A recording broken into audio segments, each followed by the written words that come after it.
दोस्तों, एक कहावत तो आपने सुनी होगी, और अगर नहीं सुनी है तो जरा ध्यान से सुनना। अपनों से ज्यादा वफादार तो ये जानवर होते हैं जो अपनी वफादारी निभाने के लिए अपनी जान तक दे देते हैं। बल्कि इंसानों के अपने तो इतने गिरे हुए होते हैं कि जिस थाली में खाते हैं उसी में छेद कर देते हैं। ऐसी बेवफाई करने वाले अपनों से हजार क्या लाख गुना बेहतर ये जानवर होते हैं। दोस्तों, आज की हम अपनी इस वीडियो में आपको दिखाने वाले हैं कुछ ऐसी चीजें जिसे देखने के बाद आप कहेंगे कि ये जानवर कितने वफादार होते हैं।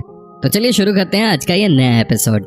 लेकिन उससे पहले दोस्तों, अगर आप हमारे चैनल पे नए हैं और चैनल को अभी तक सब्सक्राइब नहीं किया है तो प्लीज कर लीजिए। साथ ही अगर आप इस वीडियो को फेसबुक पर देख रहे हैं तो पेज को लाइक जरूर कर दीजिएगा। नंबर 1, एशियन शीप हेड रैस। दोस्तों, क्या आपने कभी एक मछली और इंसान के बीच की दोस्ती की बात सुनी है? नहीं सुनी होगी, लेकिन आज पहली बार आप इसे देख भी लीजिए। दोस्तों, ये कहानी है जापान के एक स्विमर और समुद्र के नीचे की एक मछली के बीच की। आपने एशियन शीप हेड रैस का नाम सुना होगा। ये एक समुद्री मछली है। बात यूं हुई कि जापान के स्विमर नाकामोरो जब समुद्र के अंदर गए तो उन्होंने देखा कि एक मछली काफी ज्यादा चोटिल है। उस मछली को इतनी गंभीर चोट लगी थी कि वो समुद्र में तैर भी नहीं पा रहे थे। वो कई दिनों से भूखी थे। ऐसा लग रहा था कि उसका मरना तय है। लेकिन नाकामोरो ने उस चोटिल मछली की मदद की, उसे खाना खिलाया। वो भी कोई 1-2 दिन नहीं बल्कि पूरे के पूरे 18 दिनों तक रोज वो समुद्र के नीचे जाकर उस मछली को खाना खिलाते थे। कुछ दिनों बाद मछली पूरी तरह से स्वस्थ हो गई। वो बिंदास एक बार फिर पानी के अंदर तैरने लगी। सब कुछ ठीक हो गया। लेकिन दोस्तों, मछली और नाकामोरो के बीच हमेशा हमेशा की दोस्ती हो गई। दोस्तों, आज 10 साल हो गए हैं नाकामोरो और इस मछली के बीच की दोस्ती हुए। कई साइंटिस्ट तो इनके बीच के रिलेशन पर स्टडी भी कर चुके हैं और सबने माना कि ये एक रियल फ्रेंडशिप है। इन दोनों को देखकर एक बात तो साफ नजर आती है दोस्तों, वो ये है कि अगर आपका दिल साफ है तो दुनिया में आपको दोस्तों की कमी कभी नहीं खलेगी। वैसे ही आप हमारे दोस्त हैं और हमारी ये दोस्ती भी हमेशा हमेशा के लिए कायम रहेगी। Number 2, big bird the pelican. दोस्तों, ये कहानी भी बहुत हार्ट टचिंग है। एक बार पेलिकन, जिसका नाम बिग बर्ड था, वो कहीं चोटिल हो गई। चोट इतनी ज्यादा थी कि वो अपना पंख भी ठीक से नहीं उठा पा रही थी। उसके मरने जैसे हालात हो गए थे। लेकिन बिग बर्ड की किस्मत बहुत अच्छी थी कि उसे एक तंजानिया के सफारी ओनर ने मदद करने की सोची। पहले तो ओनर जेम्स ने बिग बर्ड को अपनी बोट पे कुछ दिनों तक रखा, उसे ट्रीट किया। बाद में जब बिग बर्ड ठीक हो गई तो जेम्स ने इसे एक बार फिर से उड़ने की ट्रेनिंग दी, उड़ना सिखाया। जेम्स बड़े ही अच्छे ट्रेनर निकले। उनके इशारों पे बर्ड ने उड़ना सीख लिया। सब कुछ पहले की ही तरह होने लगा। कई लोगों का मानना था कि अब बिग बर्ड जेम्स को छोड़कर अपने लोगों के पास चली जाएगी, लेकिन ऐसा कुछ नहीं हुआ। बिग बर्ड जेम्स के पास ही रहे। हालांकि दोस्तों, उसका अंत बहुत खराब हुआ। एक दिन जब बिग बर्ड जेम्स के साथ समुद्र में कहीं घूमने जा रही थी, उस समय बोट का एक्सीडेंट हो गया जिसमें बिग बर्ड पेलिकन की मौत हो गई। वो दुनिया तो छोड़ गई, लेकिन हम जैसे कई लोगों को ये सीख दे गई कि जो आपके बुरे वक्त में आपका साथ दे उसे कभी भी हमें नहीं छोड़ना चाहिए। नंबर 3, गूस मरिया। दोस्तों, शायद आपको पता न हो, लेकिन गूस यानी कि बत्तखों को सबसे वफादार जीवों में से एक माना जाता है। चीन में तो बत्तख को पुलिस के काम के लिए भी इस्तेमाल किया जाता है। लेकिन आज जो हम कहानी आपको बताने वाले हैं वो कुछ अलग है। दोस्तों, ये स्टोरी है अमेरिका की। यहाँ मार्टिन नाम का एक आदमी रोज सुबह शाम पार्क में वॉक करने के लिए जाता था। लेकिन अचानक ही उसने देखा कि एक गूस यानी कि बत्तख उसके साथ वॉक कर रहा था। ऐसा तकरीबन रोज ही होने लगा। समय जैसे जैसे आगे बढ़ता गया वैसे वैसे मार्टिन और मारिया के बीच दोस्ती बढ़ने लगी। दोनों एक दूसरे को पसंद करने लगे। बात यहाँ तक बढ़ गई कि मारिया अब मार्टिन के घर पे भी जाने लगी। मार्टिन भी रोज मारिया को खाना खिलाया करते थे। दोनों के बीच दोस्ती इतनी गहरी हो गई कि मारिया मार्टिन की हिफाजत करने लगी। मार्टिन के आसपास जो भी आता वो उसे भगा देती थी। दोस्तों, अचानक ही एक दिन न्यूयॉर्क सिटी जू के अधिकारी आए और पार्क के सारे जानवरों को जू ले गए। लेकिन इसके बाद भी मार्टिन और मारिया के बीच की दोस्ती खत्म नहीं हुई। मारिया से मिलने के लिए मार्टिन रोज ही जू जाने लगे। दोस्तों, आपको कैसी लगी कहानी मारिया और मार्टिन के बीच की? आप हमें कमेंट करके जरूर बताएं।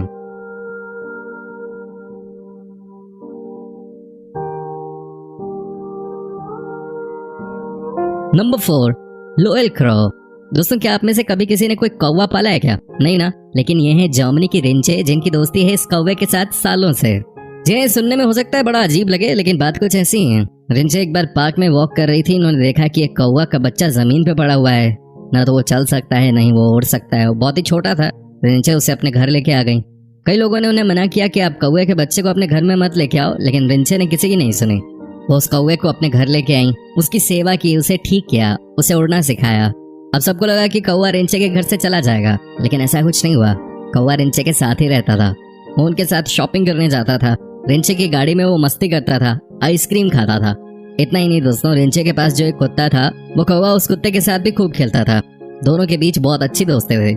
रिंचे को भी समझ आ गया था कि एक कौवा उनका सबसे वफादार दोस्त बन गया है।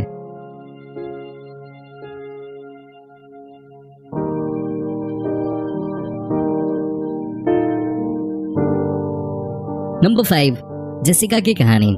दोस्तों, जेसिका नाम की एक हिप्पो वर्ष 2000 में साउथ अफ्रीका में आए बाढ़ की वजह से अपने माँ पापा से अलग हो गई थी। वो रो रही थी कि अचानक एक दंपत्ति की नजर इस हिप्पो के छोटे बच्चे पे पड़ी।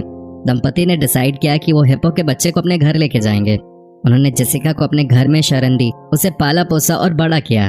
अपने घर में एक छोटा सा स्विमिंग पूल भी बना दिया ताकि जेसिका गर्मी के दिनों में आराम से पानी के अंदर मस्ती कर सके। दोनों के बीच प्यार बहुत गहरा होता गया। जेसिका बड़ी होने लगी। ऐसे में दंपत्ति को जेसिका का ख्याल रखने में मुश्किल होने लगी। जेसिका का खाना भी बहुत ज्यादा था, लेकिन फिर भी उस दंपत्ति से जितना बन पड़ता उन्होंने जेसिका के लिए किया। अंत में एक दिन फॉरेस्ट ऑफिसर्स आए और दंपत्ति को बोला कि चूंकि अब जेसिका बहुत बड़ी हो गई है, ऐसे में उसका कॉलोनी में रहना ठीक नहीं होगा। ऑफिसर्स उससे पास के ही जू में ले गए। लेकिन दोस्तों, जो दंपत्ति थे वो जेसिका से मिलने रोज ही उस जू में जाया करते थे। उसके लिए खाना लेकर जाते थे। जेसिका भी अपने प्यारे लोगों को देखकर बहुत ज्यादा खुश हो जाते थे। वो भी दिन में अपने दोस्तों का इंतजार करते थे।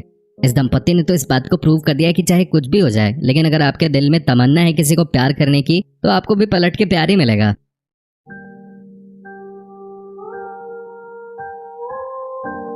नंबर 6, दोस्तों, ऑस्ट्रेलिया के मार्को एक जाने माने डाइवर हैं।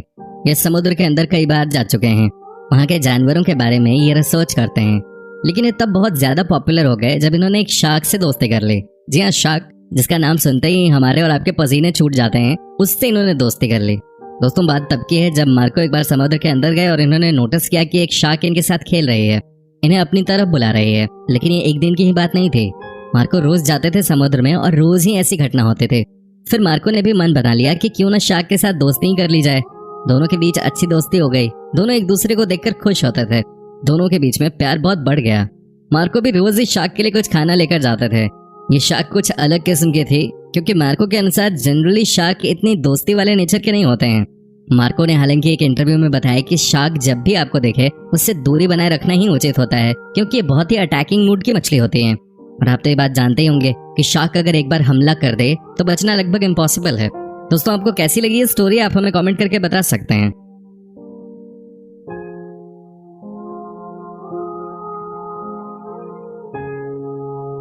Number 7, beer. दोस्तों, केरॉन नाम के इस आदमी ने एक बियर यानी कि भालू को पालना शुरू किया। ना, ये मत समझिए कि केरॉन को कोई शौक था भालू को पालने का। दरअसल बात ये थी कि स्पेन के एक जू में बहुत सारे जानवर हो गए थे और इसी बात को लेकर जू के अधिकारियों ने फैसला किया कि वो इस भालू को मार देंगे। लेकिन फिर केरॉन ने यह निर्णय लिया कि वो इस भालू को अपने घर लेकर आएंगे और इसे पालेंगे। केरॉन भालू की जिंदगी बचाना चाह रहे थे और वो इस काम में सफल भी हो गए। उन्होंने बियर को पालना शुरू कर दिया। केरॉन और भालू के बीच अच्छी दोस्ती हो गई। दोनों एक दूसरे को बहुत प्यार करते थे, एक दूसरे के साथ ही रहते थे। जैसे जैसे भालू बड़ा होता गया, केरॉन ने डिसाइड किया कि वो भालू के लिए नई जगह ढूंढेंगे। अपने घर के आगे ही उन्होंने एक पार्क में भालू को पालना शुरू कर दिया। भालू के और भी बच्चे हुए। तकरीबन उनके पार्क में 4 भालू रहते थे।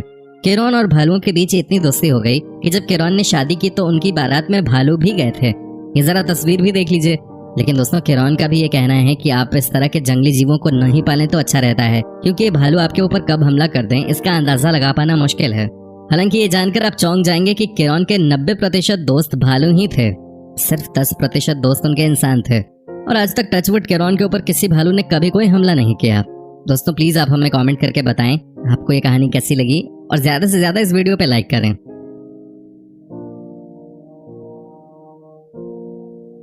Number 8, lion.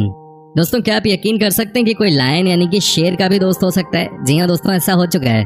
तभी तो आज हम आपको वो तस्वीर दिखाने जा रहे हैं जिसे आपने इससे पहले कभी नहीं देखा होगा। दोस्तों, रदरफोर्ड नाम के इस इंसान ने क्यारा नाम के लायन को बचपन से ही पाला पोसा। इन दोनों के बीच बहुत ज्यादा प्यार हो गया। लेकिन किसी काम की वजह से रदरफोर्ड को 7 सालों के लिए क्यारा से दूर जाना पड़ा। लेकिन आप अब इस तस्वीर को देखेंगे तो आपकी आंखों में आंसू आ जाएंगे। ये देखिए कैसे ये शेर रदरफोर्ड को 7 सालों के बाद भी देखकर पहचान गया, उसके साथ खेलने लगा, मस्ती करने लगा। ये तस्वीर दोस्तों बताने के लिए काफी है कि दुनिया में प्यार की जरूरत है। लोग हो या जानवर, सबको प्यार चाहिए। और अगर आपके मन में सच्चा प्यार है किसी के लिए, तो वो जानवर चाहे कितना ही खतरनाक क्यों ना हो, वो भी आपका दोस्त बन ही जाएगा।